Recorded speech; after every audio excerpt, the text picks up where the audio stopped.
Good afternoon, everyone, and welcome. Rabbi Anibal here, ready to start a new session of Torah L'chaim, so we can all study together this week's Parsha. So, again, welcome everyone. I can see here already connected Maureen Nazen. Hello. Judge Rocky Pollock. Love the flag that you put on your chat, the flag of Israel. We're all praying for the end of all kind of war and bloodshed, and that may we all see peace in Israel, in the world soon. Hello, Shelly Chochinov. Karen Farkas, welcome to the class. I'm also looking forward to share this virtual classroom with each one of you every week. Is one of the highlights of my week to study Torah. Lucia Louis James, hello, welcome to the class. We are going to study a little bit of Torah. Today we have Parshat Nasso, which is from the book of Numbers, and I believe has a very interesting, very interesting topics, and is talking about the entire people of Israel. You will see what I'm talking about here. Well, I think it's time for us to start without further delay. So let's bring back the first text that I have for you. And this is what happened here. The interesting thing is, I don't know if you remember from last week, the Parsha was talking about the census. I guess that's why the book of Numbers is called Numbers, because big part of the book is dedicated to counting how many people were part of the people of Israel back then, biblical times. And I guess sometimes it's important to know how many of us are there. It's not a coincidence that we just went through a census here in Canada. The government of Canada wants to know how many people we have, what the interests are, and their backgrounds, their religion, and so many other things that they need to know to be able to plan properly. The more information we have, sometimes, the better. Sometimes more information means more confusion. But in the case of the story that we're reading in the Torah, to know how many people were there was very important.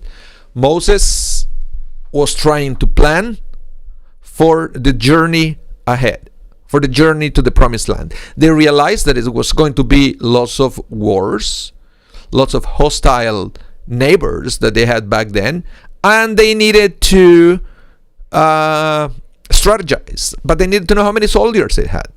So we talked about that. But there was a separate census that it was just for the tribe of Levi, what we call the Levites. Why were they called, or they were counted separately? Well, it's because the Levites were not really part of the army, but they needed to know how many Levites they had, because the Levites were the ones who supposed to take care of everything related to the tabernacle, which is basically the portable temple that they had in those days. It was very important. And that's why you will see when you read the census that it was one number for the general population of the people of Israel, and a separate one for the tribe of Levi, for the Levites. Well, in this Parsha, we are going to see that within the tribe of Levi, there were different families, and for every family was a specific task that they have to fulfill. Specifically, every time they have to move the tabernacle from one place to another.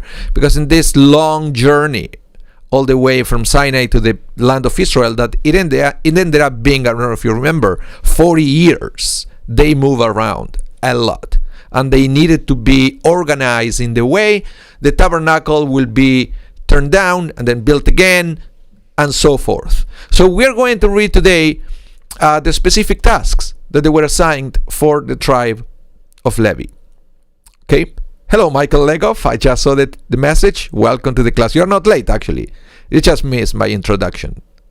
But you didn't miss any text from this week's Parsha. So, I wanted just to read for you this example, because there were basically three families of the tribe of Levi. They were Gershon, Kehat, and Merari.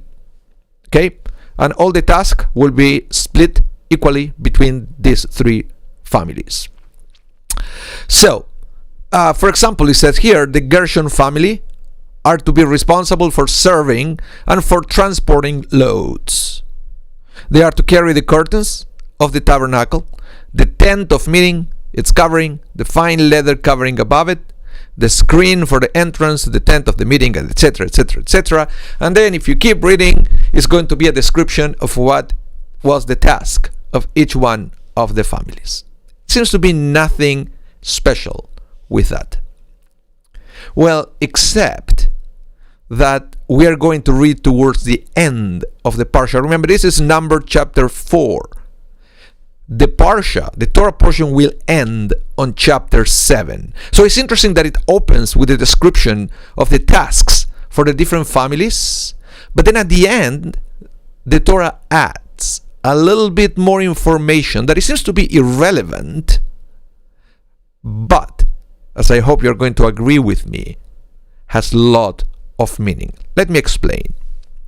When we go to chapter 7, it will say, 2 carts and 4 oxen he gave to the Gershonites as required for their service, and 4 carts and 8 oxen he gave to the Merarites, so the family of Merari, as required for their service, under the direction of Itamar, son of Aaron the priest. But to the Kohathite, that's from the tribe of Kehat, the family of Kehat, he did not give anything, since the duties involved the holy articles which they carried on their own shoulders. So let me explain what's going on here. There were many things, as I mentioned before, many different tasks. Some of the tasks were just to carry walls, columns, accessories, etc. And for that, God commanded Moses to assign carts and animals to help the Levites to fulfill their tasks. Okay? But the interesting thing is, and it seems to be unfair here, it seems to be very unfair that the Gershonites and the Merarites got all these animals and carts, but for the poor Kehathites, with nothing. God said, you have to carry everything on your shoulders. And why is that? This is the brilliant part of the Parsha. They have to carry it over their shoulders because they were carrying the holy articles. Now, this is the thing. This is what I understand from here. Because whatever applies to the sanctuary, the tabernacle, I believe also applies to our lives. In the sense that not everything is equally important. In the service of the tabernacles, some things were clearly delegated to carts and animals. And that was fine. But there are certain things that they were too holy for them to delegate it. And when you have something that is that holy, you can't delegate it. You have to take it over your shoulders. And this is what I mean, that sometimes life is the same. There are certain things in our lives that we can delegate. And in order to do that, we have to understand what is holy, what is important, and what is accessory. So, for example, there are certain things that we delegate for our kids. We send them to school, for example. And I guess we delegate certain part of the education to the school. And that's fine. That's okay. The school can teach them math, geography, language, gym. But there are certain things that we cannot delegate. We can delegate on school on somebody else the morals, what is right, what is wrong, and certain other aspects of life that they are too holy to delegate it. Those things, even if it's difficult for us, we have to carry them on our shoulders, and we have to be the ones doing it for them. And this is just one example. And I believe that there are many aspects of life that they are like this. What do you think?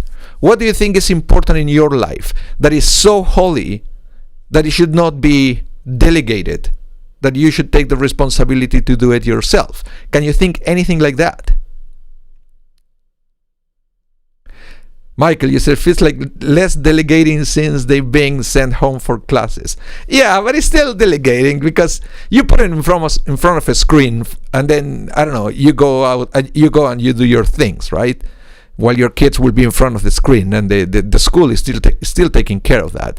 But there are certain things that you can't expect that the school should teach them. And don't get me wrong, the school will try to do their best, but it should be up to us to teach certain things to our children. It should be our responsibilities, and we should never delegate those things. There are certain conversations that we have to have with our children. And Shelley, you said raising one's children. Yes. Personal interaction with my spouse, of course. Yes. It's there are certain things that you have to do it yourself. To build a relationship with your spouse, you have to do it yourself. You can't delegate it. So I believe this parsha, it's eye-opening, and it's an invitation to look around, look at our lives. Are we delegating things that maybe we shouldn't, or maybe we are taking too much upon ourselves? And we don't realize that certain things have to be delegated, so you will have more time and resources to take care of the responsibilities that you should not delegate, because we are limited. We are finite. We have limited time, limited resources, limited energy. So we need to know when to do it ourselves and when to delegate it. Michael, you said not delegating teaching. Why? They shouldn't be fighting with their brother and sister. Yeah. Well, yes, there are certain things that we have to do it, but that works. I believe this message. Yes, we are now to concentrate it on family issues, but I believe it applies for everything. It could be applied to work, could be applied to our own lives, and yeah. But it's a very important message for us to get, that some things in general could be delegated and some others they can't. And how do you know? Well, as the Parsha said, there are things that they are too holy, too sacred to be put on top of a cart.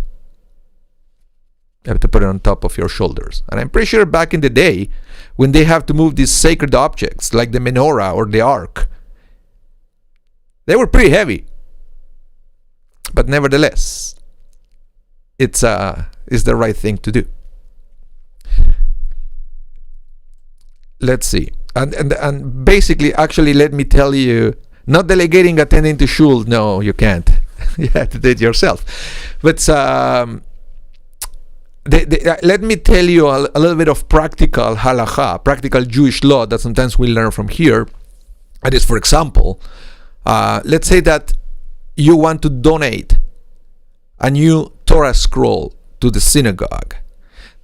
The right way of doing it is, and I've seen it, I'm telling you this because I've seen it, is that the donor usually take a flight to whatever the Torah is being written. Let's say it was done in, I don't know, in New York. So you go there, the scribe will give you the scroll, and you bring it back carrying it. You don't send it in the cargo. Although I also know people that they did it because there was no other way, but most people will just bring it on them. And it's coming from this parsha, from the example of what happened with the family of Kehat. Then they have to carry the ark on their shoulders. They couldn't put it on a cart to move it from one place to the other. Sometimes will be the scribe who will come to the city, and the scribe, sometimes they come, usually two people to it, depends on the distance, and they will pass it. So because it's too long of a trip, right, for one person to do it. And I've seen it in Chile actually twice already.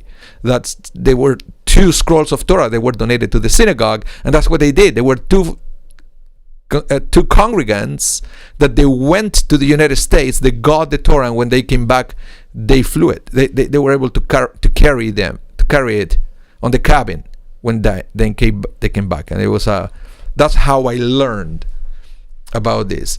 And then yes, some people said with the Torah sometimes you can send it on the cargo, because the Torah is never 100% finished at the studio of the scribe. Usually the scribe comes to the city where the Torah is going to be dedicated, and the scribe will finish it inside. So you can argue that the Torah is not really Torah until the Torah is completed. So that's why sometimes there is a leniency to put it in the cargo, because the Torah is not really finished, unless it is finished. Sometimes it happens that it's totally 100% finished at the scribe studio. So in that case, you cannot put it in any cargo anymore. Any other questions about that? I don't remember, Shelley, when you donated the Torah, how was it done? Because I don't know if you guys know, but Shelley Chochinov actually donated Torah to Shari Zedek, dedicated to the blessed memory of her late husband. It was a beautiful thing. I participated in that ceremony, and it was very emotional. I had the privilege to actually write one of the letters of the Torah, which is a mitzvah that, according to the rabbis, we should all do in our lifetimes, to write a letter of the Torah. And you can do that in person, or there are some projects, some places where congregations write the Sefer Torah, so you can buy a letter and symbolically you're writing it. But I had the opportunity to physically do it, so I was very touched by that opportunity. So, but I don't know if that Torah was sent by cargo, or the scribe who actually came to Winnipeg brought it with him. But the thing is, you have to remember, the Torah was not finished in New York. It was finished here in Winnipeg, even though it was started in New York. So let's continue with the next text. And this is very interesting. I don't know how many of you know this. This is about the Isha Sota, about the unfaithful wife. And I pick it here because it's a very I don't know how to define, very interesting story in the Torah. And it's almost, I don't know,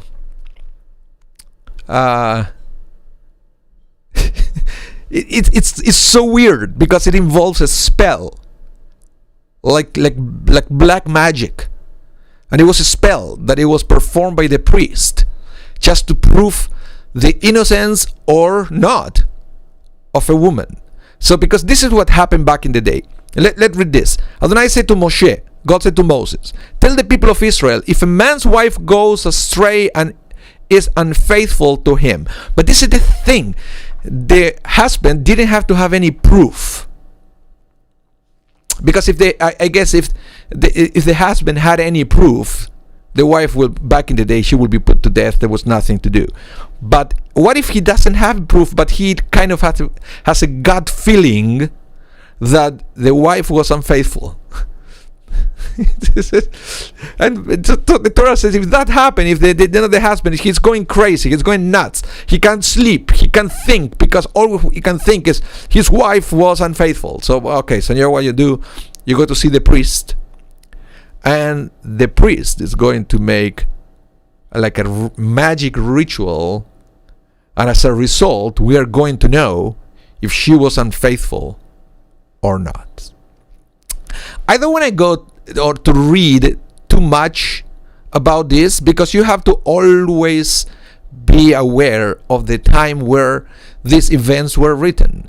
And I'm pretty sure that back in the day, this was a huge step forward into protecting the woman's life. Because there were other cultures that and we still see it in these days in certain cultures in the Middle East, that if the husband is just, he suspects that his wife was unfaithful, he has the right of taking that life. What the Torah is saying here, first, you cannot do that. But it was still a society where women were at a different level. They didn't have the rights that we are all proud that we have in these days. Back in the day, if the husband suspected that his wife was unfaithful, he had all the right to take her to the priest and to do this crazy ritual. But it was the other way around. If the woman suspected that her husband was unfaithful, there was nothing to do. Why? Because the Torah pretty much allows a man to have as many women as he wanted, either as wives or concubines. Pilegesh, very interesting word in Judaism. According to the Torah, the man could have wives and concubines. So back in the day, it was not a problem. Then eventually it was changed, but we're in different times when we go to the book of Numbers and we read the biblical narrative.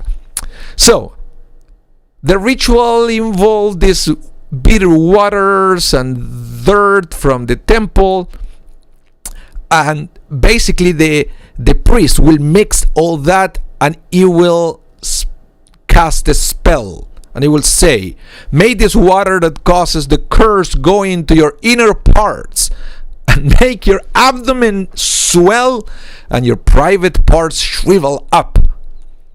And the woman is to respond, Amen, Amen. So basically this is, if you are guilty, this is what's going to happen. The Kohen is to write these curses on a scroll, okay, and then wash them off into the water of embitterment and make the woman drink the water of embitterment and cursing. The water of cursing will enter her and become bitter. So in other words, basically this is what happened. You give the woman this drink, this potion, and if nothing happened with her, there is no physical changes, she's innocent. And if she drinks it and then her abdomen, change or whatever, so then she's guilty, and then she will receive the punishment because she's guilty. Interesting thing is that there are no records in Talmudic times that this was ever performed. My guess is because when you read this, you realize that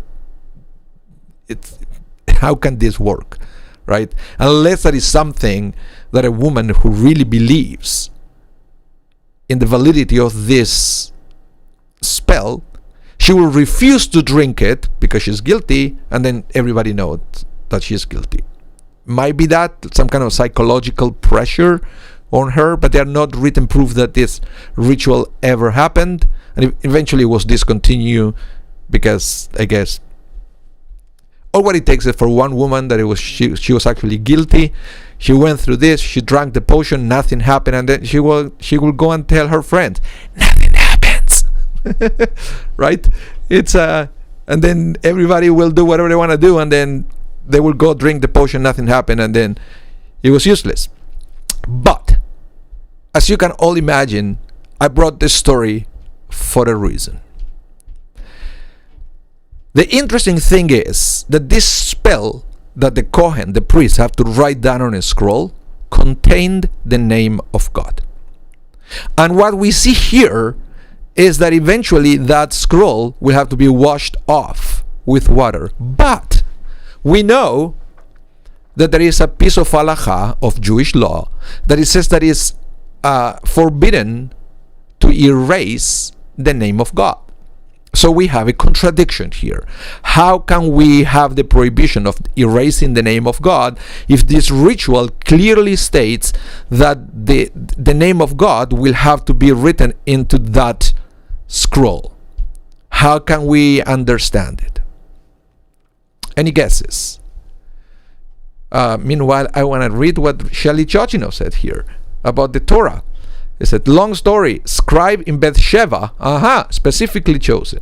He chose each skin and supervised the prep. When she said he is the scribe, okay? The scribe chose each skin and supervised their prep. He visited the mikvah every day before scribing. And then Rabbi Klein went to Israel. And to bring it to New York City.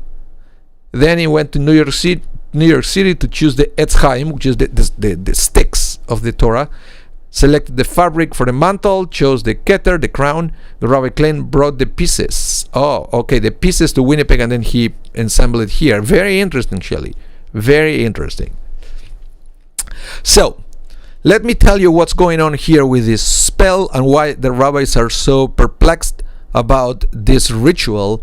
It's because the fact that the name of God was washed off, and they say, okay, what do we learn from here? Forget about the story of the woman and the jealousy. What do we learn from the story? What can we learn from there that we can use in the 21st century? And the rabbis say in the Talmud, great is peace. To make peace between husband and wife, the Torah instructs that the name of God written in holiness should be blotted out in water.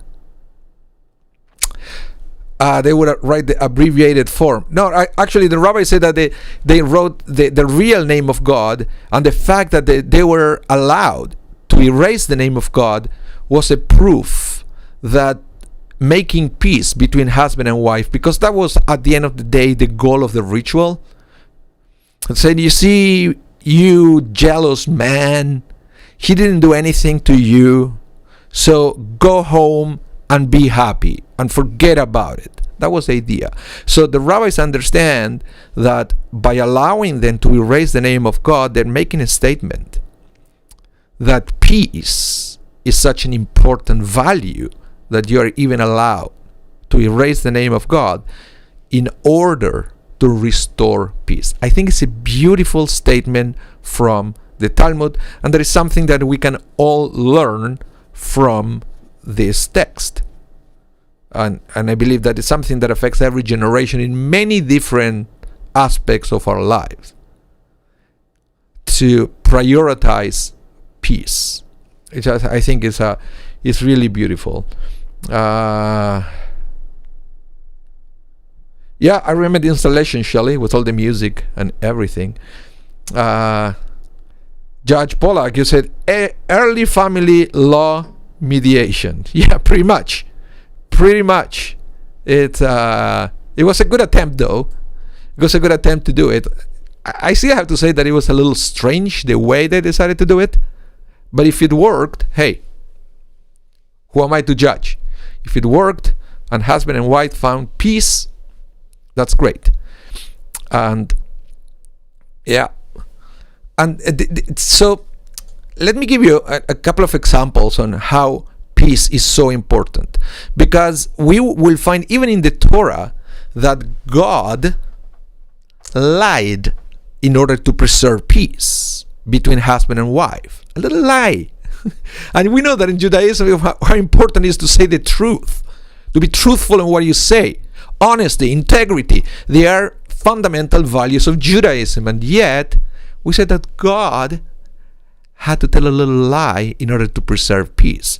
Let me give you the example, and this is from the book of Genesis. It's talking about Abraham and Sarah. Remember when the three angels came to visit Abraham and Sarah to let Abraham know that he was going to be a dad, and Isaac was going to be born.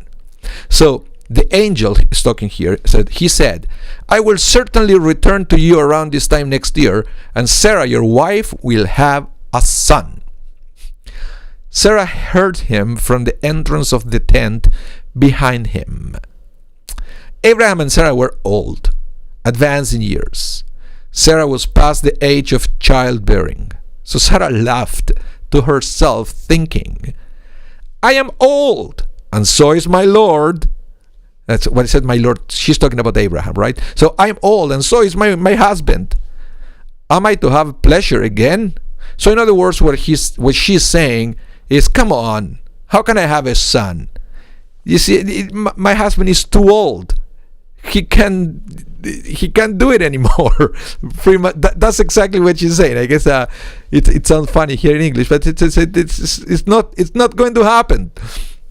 But God said to Abraham, why did Sarah laugh and ask, am I really going to bear a child when I am so old?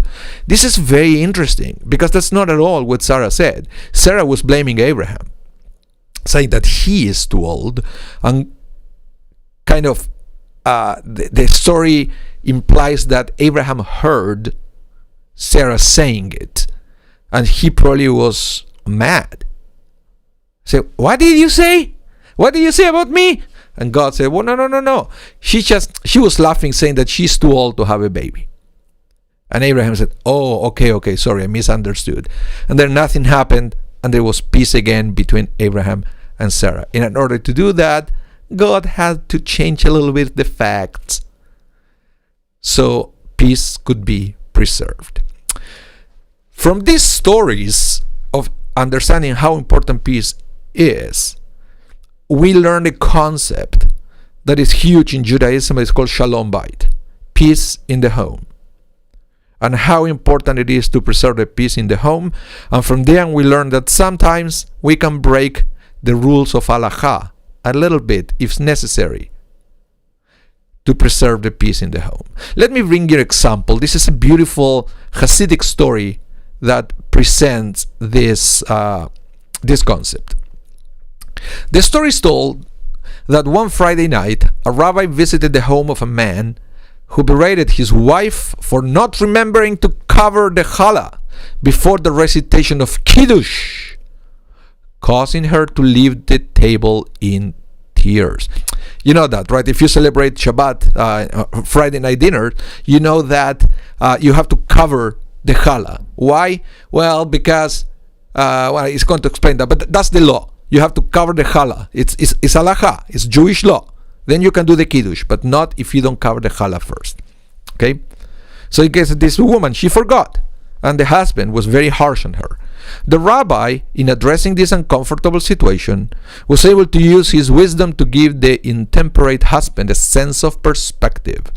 Drawing from Jewish law sources, he pointed out to the man that one reason that we cover the challahs is to shield the challah from the embarrassment of not receiving the first blessing of the meal. Because this is what happened. Different foods have different ranking, I will say, and ranking the number one of the ranking is the bread. So if you have a meal with different foods, the first blessing you recite is over bread, because once you recite the blessing over bread, then you don't have to recite blessing over anything else. So basically Shabbat, if you recite the challah blessing first, then you are not allowed to recite the kiddush because it's over grapes. So you understand here, but the rabbi said saying kiddush is important, but how can I say kiddush over grape if the challah is sitting there? And if I do that, the challah will get offended, because according to halakha, challah is number one. So the rabbi said, okay, the solution is we cover the challah, so the challah won't see what we are doing over the wine, and the challah won't get offended, so won't get embarrassed of the situation that challah was diminished to number 2 in the ranking, after the rabbis already decided that the challah should be number 1. Okay, do you follow me with that? So this is what happens. So the rabbi is explaining that the reason we cover the challahs is to shield the challah from the embarrassment of not receiving the first blessing of the meal. Accordingly, asked the rabbi, how could kiddush be recited when the man's own wife had been embarrassed? The man immediately understood the error of his ways and begged his wife for forgiveness. Yeah, this is a perfect example on how important it is to preserve the peace in the home, peace in the workplace, peace in the world, and so forth. That sometimes we all know that sometimes you have to compromise in order to preserve peace. There are some other examples in the Torah. Go back to the beginning of the book of Genesis, when God destroyed the world with a flood. Why? Because people were misbehaving. There was no peace. So we all know that, right? That's why the Noah's Ark and the whole story. And that was fine. But then after the story of the Noah's Ark, almost immediately after in the biblical narrative, we read about the Tower of Babel. Again, all these people sinning against God, building a tower, according to the rabbis, to dethrone God. And God get mad at them. But what does God do? Does he kill them all? No. He kind of, confuse their languages, and they go their own ways, and they don't talk to each other. But basically, the rabbis understand that God didn't destroy them because, yes, they were sinning against God, but at least they were at peace with each other. They were united. So God couldn't have a harsh punishment to them. So that's why peace is so important.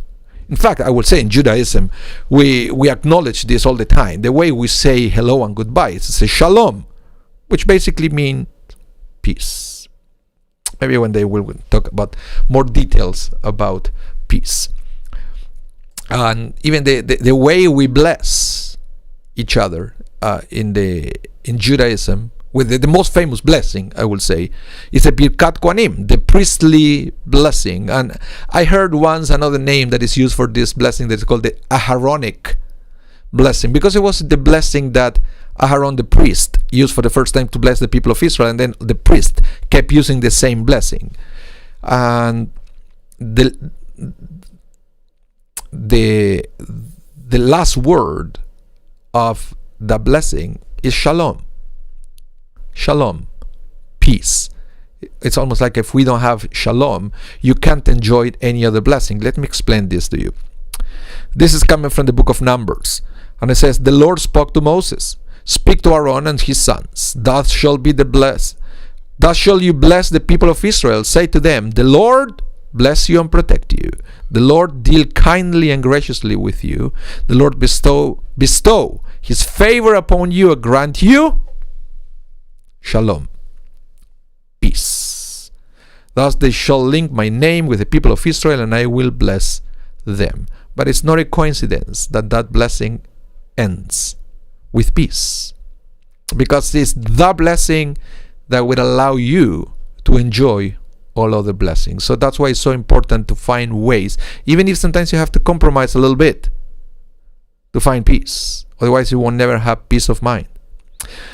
But now that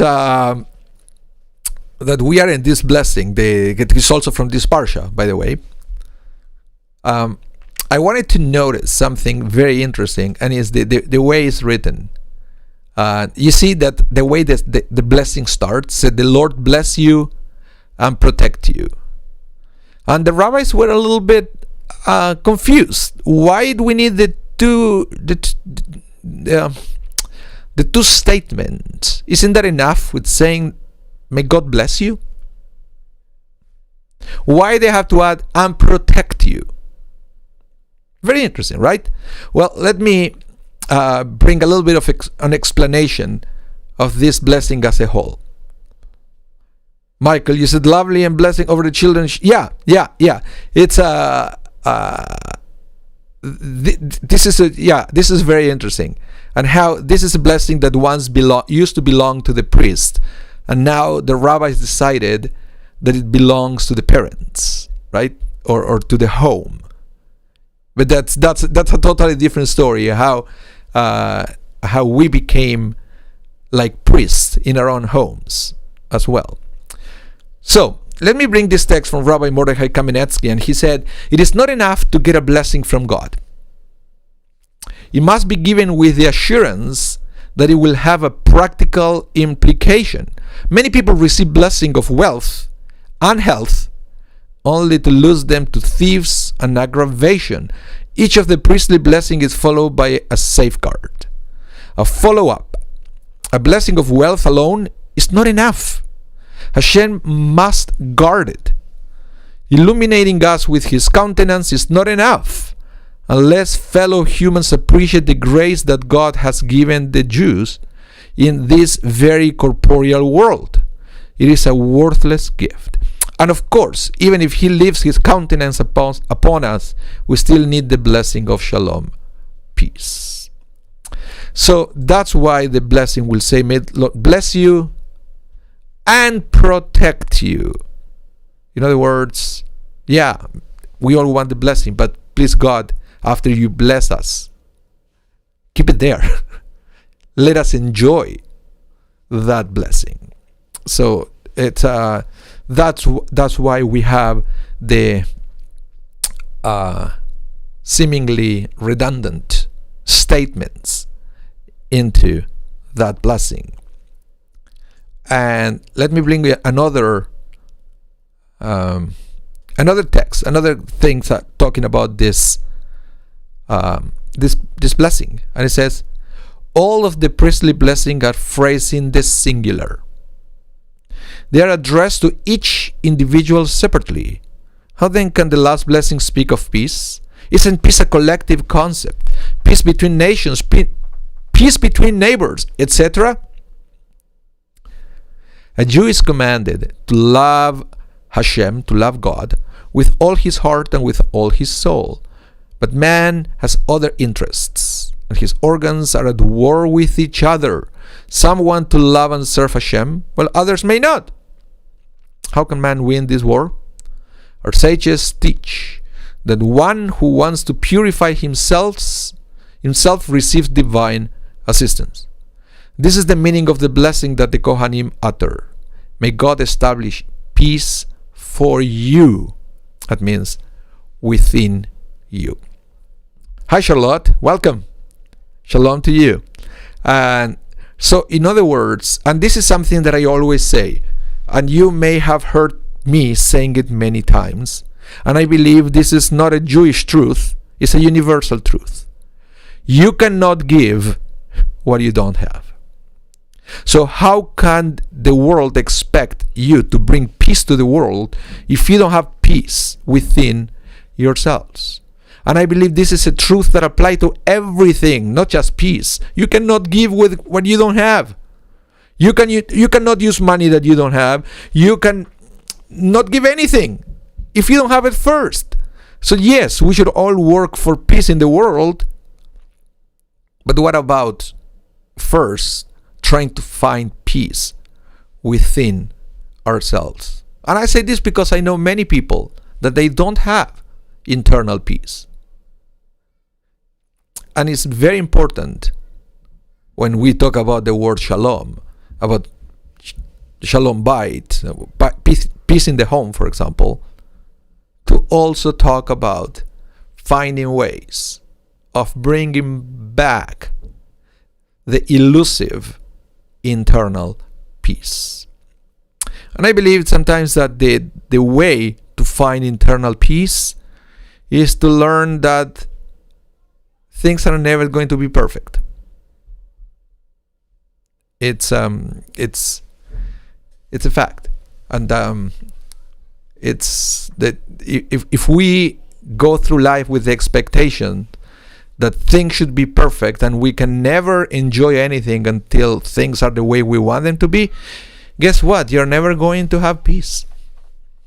We have to learn to live with an imperfection, and I believe that's the beginning of bringing peace to our own existences. Then when we can develop that sense of internal peace, then you will see how much easier it is to be part of bringing peace to others. Because first you have to recognize it within yourselves. Thank you, Lucia. Thank you so much. Yeah. Now, I have another text here. This is a very interesting one, and it's talking about the concept of giving to others. The Torah has many parts where it's talking about giving things to others. For example, let me give you this example. It's talking about the terumah, which is a gift that you will give to the temple back in the day, but sometimes could be a terumah, could be also a gift to a poor, somebody who's in need. So in this parsha, I will say it, and every portion from any of the holies that the children of Israel bring to the Kohen, to the priest, shall be his. A man's holy shall be his, and what a man gives to the Kohen shall be his. Who is he? That's a question. It says, shall be his. Who is the Torah talking about? And then you say, well, it's obvious. It's talking about the priest, right? If I give it to the Kohen, it's obvious that whatever I bring, it should belong to the Kohen, right? But no. Actually, if the Torah wants to say that whatever you give belongs to the Kohen, the Torah will say belongs to the Kohen, but the Torah is using this word, shall be his. In Hebrew, it's lo ihyeh. Why? Because it's not clear if it's talking about the giver or the receiver. And the rabbis say that this is done in this way as a hint that it affects both. It means when you give something to somebody else, there is a gain for both of them. The receiver gains for the gift that he or she received, and the giver gained for the mitzvah performed. There is a reward in the act of giving. So that's why the Torah is purposely not clear whom we are talking about in this case. So let me give you an example, and it's a story from the Midrash that is talking about Rabbi Tarfon, and it goes like this. The following story is all about Rabbi Tarfon. He was very wealthy, but was not in the habit of giving substantially to the poor. We all know people like that, right? Yeah. One time Rabbi Akiva said to him, "Will you like me to be your agent in buying a town or two for you?" "Certainly," replied Rabbi Tarfon. Of course, Rabbi Tarfon said, "Yeah, more money for me." It's an investment. Rabbi Tarfon then brought 4,000 gold dinars, which that was a currency back in the day, which Rabbi Akiva took and distributed to the poor. That's not what Rabbi Akiva promised, right? Sometimes later, Rabbi Tarfon sought out of Rabbi Akiva and said to him, "Hey, where are the towns that you bought for me?" Rabbi Akiva took him by the hand and brought him to the Bet Midrash, the study house, and brought over a child with a book of Psalms in his hand. The child read Psalms 112. "Happy is the one who fears the Lord, who is devoted to his commandments." Until he got to the verse, "He gives freely to the poor. His tzedakah lasts forever. His horn is exalted in honor." Rabbi Akiva said, "This is the property which I bought for you." So in other words, now there are all these kids studying thanks to the generosity of Rabbi Akiva, which actually used Rabbi Tarfon's money, right? Rabbi Tarfon hugged Rabbi Akiva and said, "You are my teacher and my leader. You are my teacher in wisdom and my leader in derech eretz, in proper conduct." Then Rabbi Tarfon liberally gave more money. In other words, what we learn from this story is every time you give money to somebody else, every achievement that the other person will get by using the funds that you provided, they automatically become your merits as well, because you were the one who facilitated that to happen. So yes, there is an obvious gain for the receiver, but it's also gain for the giver. That sometimes is not so obvious, but it doesn't mean that it's not real. And that's why it's important for us to understand it. Shelley, you said, aren't we supposed to give without the expectation of anything in return? Yes. Yeah, you shouldn't expect anything, but This is the way it is. This is the way God created the world. Whatever you give to others belong to the other, but it also belongs to you, even if you don't want it. It becomes an automatic merit for you. And everything that the other person achieved in his or her life, thanks to the funds that you provided, becomes somehow your success as well, because you facilitated that to happen. It's a beautiful concept. It's not that we do it because of that, but that's the way it is. See, let me bring this. This is from the Torah, also Book of Halacha. It says, never allow your mind to entertain the perverse thought, I can't afford to give charity to others, for it will diminish what I have for myself. Because one must never forget that his money does not belong to him in the first place. It all belongs to God. God, who has temporarily deposited his money with you to handle it according to his wishes. And it is God's will that you distribute of it to the poor. Indeed, the most precious part of your wealth is what you give to the poor, as it says, and your charity should go before you to your eternal reward. Yeah, sometimes we forget that we are in this world as agents of God. That's what we do. We all help God to repair the world, and part of that is to be sure that not only we can fulfill our destinies, but we can facilitate somebody else to do it. Sometimes we are the answer, or we could be the answer to somebody else's prayer. We have what other people need.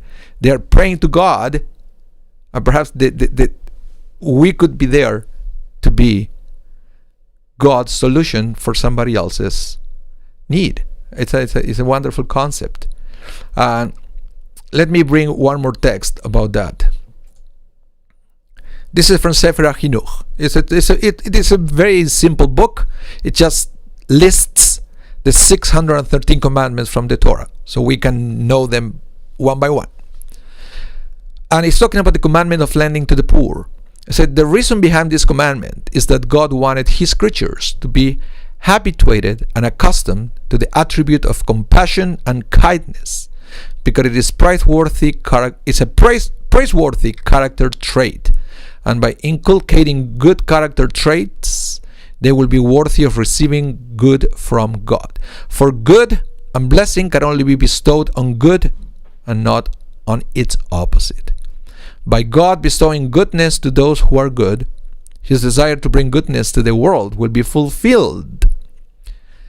Were it not for this purpose, God blessed is he, will give the poor all they need without our getting involved. But it is out of his kindness that he let us be his messengers for our benefit. So in other words, what Sefer HaChinuch is saying, if there is poverty in the world, it's on us. God created the world in a way that God could give everybody what they need, but God said, no, we should be the one doing it. And if there is somebody who is not receiving that kindness, it's because there is somewhere a person who is not fulfilling their obligation to be the source of blessings for those people. So don't let that person be us. We should know our responsibility, that we should be part of the solution. And we have God's blessing for us to share it with others. It's part of our obligation. When we talk about chosen people, what does it really mean? Well, it means that we have a responsibility. And part of our responsibility is to be God's messengers, to bring blessing to other people. Yes, we enjoy God's blessing, but at the same time, we have to share it with others. It's like when God said to Abraham, I will bless you, and you shall be a blessing. Remember? We even sing the song, and you shall be a blessing. Right? It's coming from the Torah. But God said to everyone, it's beautiful. I'll bless you, and you shall be a blessing. So I feel that God is saying the same words to each one of us. I will bless you, but don't forget, you should be a blessing as well. Well, that was the last slide that I have for you. Again, I can't believe it, 1 p.m. talking about pacing myself to concentrate everything in 1 hour exactly. So again, thank you so much all of you for participating in today's class. It's great to see so many of you coming week after week, and I hope you keep coming. Share it with your friends. Remember, subscribe to our channel, hit the bell so you will be notified every time we go live or every time we upload something to our channel. Give us the thumbs up. We always like to see the thumbs up at the end of our streams. And remember, we have daily services every day, morning and afternoon, and lots of good programming in the internet to keep us connected during these difficult times. So have a wonderful day. Stay safe, and hope to see you soon. Bye, everyone.